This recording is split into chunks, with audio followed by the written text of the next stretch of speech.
ನಮಸ್ತೆ ರಜನಿ ಅಡುಗೆ ಚಾನಲ್ಗೆ ಸ್ವಾಗತ. ಇವತ್ತು ನಾವು ಆಲೂ ಟಿಕ್ಕಿನ ಯಾವ ರೀತಿ ಮಾಡೋದು ಅಂತ ನೋಡೋಣ. ಕ್ರಿಸ್ಪಿಯಾಗಿ ಟೇಸ್ಟಿಯಾಗಿರೋ ಆಲೂ ಟಿಕ್ಕಿನ ಯಾವ ರೀತಿ ಮಾಡೋದು ಅಂತ. ಆಲೂಗೆಡ್ಡೆನ ಒಂದು 3 ಆಲೂಗೆಡ್ಡೆನ ಬೇಯಿಸಿಟ್ಕೊಂಡಿದ್ದೀನಿ. ಅನ್ನ ತೊಗೊಂಡಿದ್ದೀನಿ, ಅರ್ಧ ಕಪ್ಪು ಸ್ಮ್ಯಾಶ್ ಮಾಡಿ ಇಟ್ಕೊಂಡಿದ್ದೀನಿ. ಮತ್ತು ಸಾಲ್ಟ್ ತೊಗೊಂಡಿದ್ದೀನಿ, ಖಾರ ಪುಡಿ, ಬನ್ಸ್ ಯೂಸ್ ಮಾಡ್ತಾಯಿದ್ದೀನಿ. ನೀವು ಇಷ್ಟ ಆದರೆ ಮಾಡ್ಬೋದು, ಇಲ್ಲಾಂದರೆ ಇಲ್ಲ. ಆಯಿಲ್ ತೊಗೊಂಡಿದ್ದೀನಿ ಫ್ರೈ ಮಾಡೋದಕ್ಕೆ ಆಲೂ ಟಿಕ್ಕಿನ. ಇದರಲ್ಲಿ ಮೈದಾ ಒಂದು 3 ಸ್ಪೂನ್ ತೊಗೊಂಡಿದ್ದೀನಿ, ಕಾರ್ನ್ಫ್ಲೋರ್ 2 ಸ್ಪೂನು ಹಾಕಿ ಒಂದು ಬೌಲಿಗೆ ಮಿಕ್ಸ್ ಮಾಡ್ಕೋಬೇಕು. ನೀರು ಹಾಕಿ ತೆಳ್ಳಗೆ ಮಿಕ್ಸ್ ಮಾಡ್ಕೋಬೇಕು. ಆಲೂ ಎಲ್ಲ ಬೈಂಡಿಂಗ್ ಮಾಡಿದ್ಮೇಲೆ ಇದರಲ್ಲಿ ಹೆಜ್ಬಿಟ್ಟು ನಾವು ಬ್ರೆಡ್ ಕ್ರಮ್ಸಲ್ಲಿ ಯೂಸ್ ಮಾಡ್ತೀವಿ. ನೀವು ಬ್ರೆಡ್ ಕ್ರಮ್ಸ್ ತೊಗೋಬೇಕು. ಅದನ್ನು ಯಾವ ರೀತಿ ಮಾಡೋದು, ಬ್ರೆಡ್ಡಿಂದನೇ ಮಾಡ್ಕೋಬೋದು ಮನೆಯಲ್ಲೇ. ನಾನು ನಿಮಗೆ ನೆಕ್ಸ್ಟ್ ವೀಡಿಯೋಸಲ್ಲಿ ನನಗೆ ತೋರಿಸ್ತೀನಿ. ಒಂದು ಬೌಲ್ ತೊಗೊಳ್ಳಿ ಮಿಕ್ಸಿಂಗ್ ಮಾಡೋಕ್ಕೆ. ಆಲೂಗೆಡ್ಡೆ ಎಲ್ಲ ಮೆತ್ತಗೆ ಸ್ಮ್ಯಾಶ್ ಮಾಡ್ಕೊಂಡಿದ್ದೀವಲ್ಲ, ಆಲೂಗೆಡ್ಡೆನ ಒಂದು ಬೌಲಿಗೆ ಹಾಕ್ಕೊಳ್ಳಿ.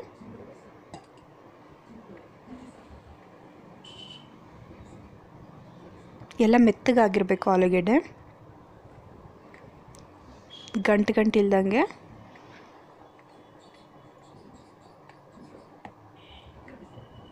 ಇಲ್ಲಾಂದರೆ ನೀವು ಕೈಯಿಂದನೇ ಸ್ವಲ್ಪ ಎಲ್ಲಾದರೂ ದಪ್ಪ ಇರೋವಂಥ ಆಲೂಗೆಡ್ಡೆ ಹಾಗೆ ಉಳ್ಕೊಂಡಿದ್ರೆ ಅದನ್ನು ಸ್ಮ್ಯಾಶ್ ಮಾಡ್ಕೊಳ್ಳಿ. ಉಪ್ಪು ಹಾಕ್ಕೊಳ್ಳಿ, ಎಷ್ಟು ಬೇಕೋ ಅಷ್ಟು ಟೇಸ್ಟಿಗೆ ತಕ್ಕ ಹಾಗೆ.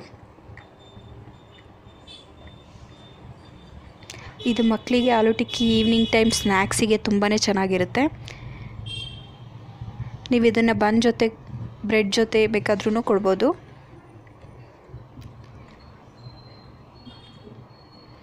ಖಾರ ಪುಡಿ ಯೂಸ್ ಮಾಡಿದ್ದೀನಿ. ಅನ್ನ ಹಾಕೋದ್ರಿಂದ ಬೈಂಡಿಂಗ್ ತುಂಬ ಗಟ್ಟಿಯಾಗಿ ಹಿಡ್ಕೊಳ್ಳುತ್ತೆ ಆಲೂಗೆಡ್ಡೆನ, ಮತ್ತು ತುಂಬ ಕ್ರಿಸ್ಪಿಯಾಗೂ ಇರುತ್ತೆ, ಚೆನ್ನಾಗಿರುತ್ತೆ. ನೀವು ಜಾಸ್ತಿ ಬೇಕಾದರೂ ಯೂಸ್ ಮಾಡ್ಕೋಬೋದು ರೈಸ್ನ. ಆದರೆ ಅನ್ನನ ಸ್ವಲ್ಪ ಮೆತ್ತಗೆ ಸ್ಮ್ಯಾಶ್ ಮಾಡಿಕೊಂಡು ಹಾಕ್ಕೊಳ್ಳಿ, ಇಲ್ಲಾಂದರೆ ಮಿಕ್ಸಿಲಿ ರುಬ್ಕೊಂಡು ಬೇಕಾದರೂ ಹಾಕ್ಕೊಳ್ಳಿ. ನೀರನ್ನೇನು ಹಾಕೋಕೆ ಹೋಗಬೇಡಿ. ಆಲೂಗೆಡ್ಡೆಲೇ ನೀರಿನ ಅಂಶ ಇರೋದ್ರಿಂದ ನೀರಲ್ಲಿ ಬೇಯಿಸ್ಕೊಂಡಿದ್ದೀವಲ್ಲ ಅದೆಲ್ಲ ಮೆತ್ತಗೆ, ನೀರು ಯೂಸ್ ಮಾಡೋ ಅವಶ್ಯಕತೆ ಇಲ್ಲ. ನೀರು ಹಾಕ್ಬಿಟ್ರೆ ತುಂಬ ತೆಳುವಾಗುತ್ತೆ, ಎಣ್ಣೆಗೆ ಬಿಟ್ಟರೆ ಚೆನ್ನಾಗಿರಲ್ಲ.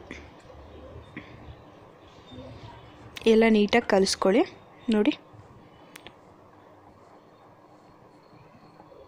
ನೀವು ಇದಕ್ಕೆ ಬೇಕಂದರೆ ಆನಿಯನ್ ಬೇಕಾದರೂ ಹಾಕ್ಕೋಬೋದು. ಆನಿಯನ್ನು, ಕೊತ್ತಂಬರಿ ಸೊಪ್ಪು.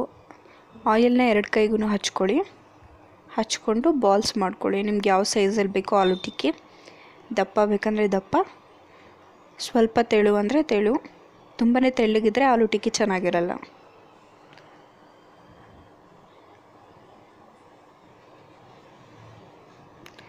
ಬರ್ಗರ್ ಟೈಪಲ್ಲೂ ನೀವು ಯೂಸ್ ಮಾಡ್ಬೋದು. ನೋಡಿ, ಅದನ್ನು ರೌಂಡ್ ಮಾಡ್ಕೊಂಡಿದ್ದೀನಿ. ಈಗ ಪ್ರೆಸ್ ಮಾಡಿ 2 ಕೈ ಮಧ್ಯ ಇಟ್ಟು ಒಡುಕ್ಲು ಬಂದರೆ ಅದನ್ನು ಹಾಗೆ ಸ್ಮೂತ್ ಮಾಡಿ ತಿರುಗಿಸೋದ್ರಿಂದ ನೈಸಾಗಿ ನೋಡಿ ಈ ರೀತಿ ತಟ್ಟಿ ಕಾರ್ನರ್ ಎಡ್ಜೆಲ್ಲ ಸಮ ಮಾಡ್ಕೊಳ್ಳಿ. ಈ ರೀತಿ ಆಗುತ್ತೆ. ಈಗ ನೀವು ಮಿಕ್ಸ್ ಮಾಡಿ ಇಟ್ಕೊಂಡಿದ್ದೀರಲ್ಲ ಕಾರ್ನ್ಫ್ಲೋರ್ ಮತ್ತು ಮೈದಾನ, ಅದರೊಳಗೆ ಇದನ್ನು ಡಿಪ್ ಮಾಡಿ ಎಡ್ಜಿಗೆ. ಆಮೇಲೆ ಬ್ರೆಡ್ ಕ್ರಮ್ಸಲ್ಲಿ ನೀವು ಕವರ್ ಮಾಡ್ಕೊಳ್ಳಿ. ಬ್ರೆಡ್ ಕ್ರಮ್ಸಲ್ಲಿ ಇದು ಮಾಡೋದ್ರಿಂದ ಕ್ರಿಸ್ಪಿಯಾಗಿರುತ್ತೆ, ನಿಮಗೆ ಕ್ರಂಚಿಯಾಗಿ, ಮಕ್ಕಳಿಗೆ ತುಂಬಾ ಇಷ್ಟ ಆಗುತ್ತೆ. ಇದು ಈವ್ನಿಂಗ್ ಫಿಲ್ಲಿಂಗ್ ಸ್ನ್ಯಾಕು. ಬೇಕಾದ್ರೆ ನೀವು ಆಫ್ಟರ್ನೂನ್ ಕೂಡ ಲಂಚಿಗೆ, ಮಧ್ಯಾಹ್ನದ ಊಟದ ಟೈಮಲ್ಲಿ ಬೇಕಾದ್ರೂ ಮಕ್ಕಳಿಗೆ ಪ್ಯಾಕ್ ಮಾಡಿ ಕಳಿಸ್ಬೋದು. ಯಾರಾದರೂ ಗೆಸ್ಟ್ ಬಂದಾಗ್ಲೂ ಮಾಡೋದಕ್ಕೆ ಸುಲಭ ಆಗಿರುತ್ತೆ. ಇನ್ನೊಂದು ಮಾಡಿ ತೋರಿಸ್ತಾ ಇದ್ದೀನಿ ನಾನು. ರೌಂಡ್ಗೆ ಬಾಲ್ ಮಾಡ್ಕೊಳ್ಳಿ. ಫಸ್ಟು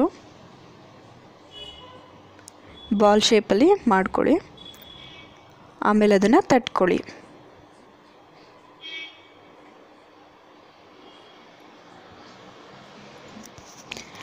ಅದನ್ನು ನೀವು ಡಿಪ್ ಮಾಡ್ಕೊಳ್ಳಿ.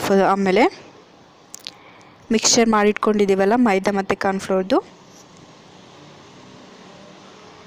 ಈ ಆಲೂ ಟಿಕ್ಕಿ ಕ್ರಿಸ್ಪಿಯಾಗಿರಬೇಕು ಅಂದರೆ ನೀವು 2 ಸತಿ ಡಿಪ್ ಮಾಡಿ ಬ್ರೆಡ್ ಕ್ರಮ್ಸಲ್ಲಿ 2 ಸತಿ ಕವರ್ ಮಾಡಿ, ಆವಾಗ ಇನ್ನೂ ಕ್ರಿಸ್ಪಿಯಾಗಿರುತ್ತೆ. ನೀವು ಬೇಕಾದರೆ ಇದಕ್ಕೆ ಆನಿಯನ್ನು, ಕೊತ್ತಂಬರಿ ಸೊಪ್ಪು, ಮೆಣಸಿನ್ಕಾಯಿ ಎಲ್ಲ ಹಾಕ್ಕೋಬೋದು. ಮಧ್ಯ ಸಿಗ್ತಾಯಿದ್ರೆ ಚೆನ್ನಾಗಿರುತ್ತೆ ಅನಿಸಿದ್ರೆ ನಿಮ್ಮ ಟೇಸ್ಟ್ ಮೇಲೆ ನೀವು ಚೇಂಜ್ ಮಾಡ್ಕೊ. ಆಯಿಲ್ ಫಸ್ಟೇ ಕಾಯಕ್ಕೆ ಇಟ್ಟಿದ್ದೀನಿ. ಇವಾಗ ನಾನು ಹಾಕ್ತಾಯಿದ್ದೀನಿ ಆಲೂ ಟಿಕ್ಕಿನ.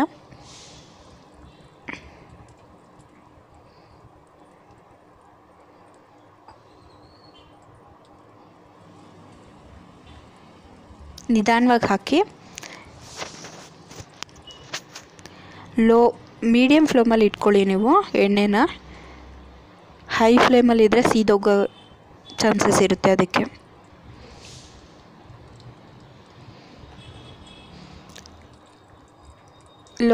ಮೀಡಿಯಮ್ ಫ್ಲೇಮಲ್ಲಿ ಇಟ್ಕೊಳ್ಳಿ. ನೋಡಿ ಆಲ್ಮೋಸ್ಟ್ ಬೆಂದಿದೆ. ಕಲರ್ ಚೇಂಜ್ ಆಗಬೇಕು, ಕ್ರಿಸ್ಪಿಯಾಗಿ ಆಗಬೇಕು. ನೋಡಿ, ನೀವು ಹೈ ಫ್ಲೇಮಲ್ಲಿ ಇಟ್ಬಿಟ್ರೆ ಕಲರ್ ಬೇಗ ಬಂದುಬಿಡುತ್ತೆ, ಒಳಗೆಲ್ಲ ಬೆಂದಿರಲ್ಲ. ನೀವೊಂದು ವೇಳೆ ಬನ್ ಜೊತೆ ಸರ್ವ್ ಮಾಡ್ತೀವಿ ಅಂದರೆ ಬನ್ನ ಅರ್ಧಕ್ಕೆ ಕಟ್ ಮಾಡ್ಕೊಳ್ಳಿ. ನಾನು ನಿಮ್ಗೆ ತೋರಿಸ್ತಾ ಇದ್ದೀನಿ. ಬೇಕಾದ್ರೆ ಇದಕ್ಕೆ ನೀವು ಸಾಸ್ ಬೇಕಾದರೂ ಮಾಡ್ಕೋಬೋದು. ಈಸಿಯಾಗಿ ಮನೆಯಲ್ಲಿ ಟೊಮೆಟೊ ಸಾಸ್ ಇರುತ್ತೆ ಮತ್ತು ಚಿಲ್ಲಿ ಸಾಸ್ ಇರುತ್ತೆ, ಎರಡನ್ನೂ ಮಿಕ್ಸ್ ಮಾಡಿ ಸಾಸ್ ಥರ ಹಾಕ್ಬೋದು. ಟೊಮೆಟೊ ಕಟ್ ಮಾಡಿರೋ ಟೊಮೆಟೊನ ಇಡ್ತಾಯಿದ್ದೀನಿ ಮತ್ತು ಆನಿಯನ್. ಇದನ್ನು ನೀವು ಮಕ್ಕಳಿಗೆ, ನನ್ನ ವೀಡಿಯೋಸ್ ನಿಮಗೆ ಇಷ್ಟ ಆದರೆ ನನ್ನ ಚಾನಲ್ನ ಸಬ್ಸ್ಕ್ರೈಬ್ ಮಾಡಿ, ಲೈಕ್ ಮಾಡಿ, ಶೇರ್ ಮಾಡಿ. Thanks for watching.